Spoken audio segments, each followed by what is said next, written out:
আচ্ছা, এই বাচ্চার নাম হচ্ছে জুরাই শেখ, তাই তো? হ্যাঁ, আচ্ছা, তো ওকে এনেছিলে কেন আমার কাছে কেন? মানে প্রচুর সাই করতো এবং শ্বাসকষ্ট হতো, তার জন্য আমার। আচ্ছা, এই বাচ্চাটা জন্মগ্রহণের পর লেখা আছে জন্মের পর থেকে আরম্ভ হয়েছিল। ও বাচ্চাটা 7 মাস বয়সে, ও 7 মাস 14 দিনে বাচ্চা ডেলিভারি হয়, ঠিক আছে? তো তাহলে তারপর থেকে বাচ্চাটা কাশছে, তারপরে শ্বাসকষ্ট, হাঁপানির টান টান, সেখান থেকে চিকিৎসা করে আসছিল।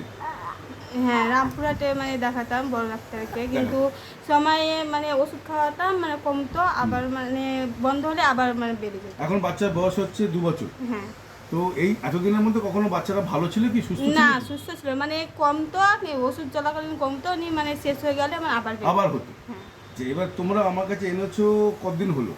এই প্রায় 2 মাস, এই 3 মাসে মানে হচ্ছে। 3 মাস হলো পড়ছে, তাই তো? তো 3 মাসে কিরকম মনে হচ্ছে আগে থেকে? মানে প্রচুর উন্নতি আছে।